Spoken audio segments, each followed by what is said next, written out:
As the rental rates are crazy high now, is it better for landlords to continue renting out to get more income, or does it make more sense for them to sell since prices are also at a high? Hello everyone, I'm Joel Lee from Safeway Property and welcome back to my channel. Many owners will find today's topic very relevant as they are caught between renting or selling, especially when today's market is at an all-time high for resale properties. Now to help these owners, I have created this video to let them be clear of the numbers that they should be looking at before they make a decision. So using Queens as an example for this video, we can see that back in 2020, the rental for the 3-bedroom there was hovering at an average of $4,000 per month.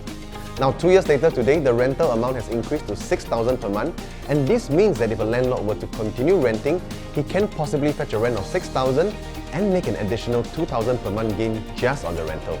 And this will net him an additional of $24,000 gain in just 1 year.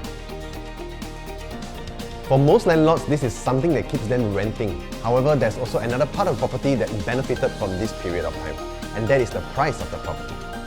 Now in 2020, the same 3-bedroom unit at Queens Condo was able to fetch only at $1.4 million. Now over the course of the next 2 years, Singapore saw a strong demand in overall market, and this helped to push the prices up for the 3-bedroom here in Queens.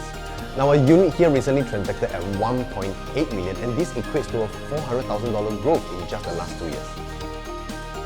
So for the owners who decide to continue renting, they stand to gain $24,000. But do bear in mind, like in all segments of the market, there is always ups and downs. So this high rental may not stay this way. However, for the owners who want to capitalize on this window of opportunity, they took the chance to gain a whopping $400,000 more in terms of return. Now this is a huge $376,000 difference, which could take another 15 more years of renting it out, provided the rental stays at $6,000 per month. Now while the answer may seem pretty obvious, most owners will still not readily make this move as they will still be worried about buying high as well. So I'm going to use back Queens for the next example, and we're going to take a look at what are the options similar owners can have in today's market. So in 2014, Queens was at its peak at 1,003 PSF. And if you're unaware yet, Queens is a condo that sits in the upmarket area, Queenstown in Singapore. Now at that point of time in 2014, a new project much further away, J Gateway at Jurong East, launched and it was going for 1,005 PSF. Now with Queens at Queenstown area going at 1,003 PSF and Jurong East at 1,005 PSF, many would have thought J Gateway was a riskier option. Today in 2022, J Gateway is already in the green with $300 per square feet gains at 1,008 PSF, while Queens is still trying to break past the 1,004 PSF mark, and it's something that we can see very clearly from the charts. In fact, this is the very same thing that is happening in today's market.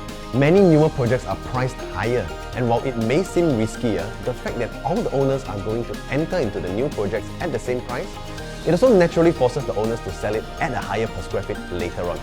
Now, it is unlikely that anyone here in the new projects will take a loss, especially after all the TDSR, LTV and ABSD in place. Now, of course, having said that, we shouldn't just simply be the first owner in any given project. In fact, out of all the many units in any project, there will be that few units that will easily rake in more profits than its neighbours. And this is due to the many different factors depending on the project you go to, and it's always wise to check in with the specialist in the area before you place a check for it. So if you're an owner and is still sitting on the fence thinking or not whether to continue renting or to sell in today's market, I'm sure you have found your answer in this video. If you'd like to find out more about the homework I can do for my clients, feel free to reach out to me. My name is Joel and I'm looking forward to see you in my next video.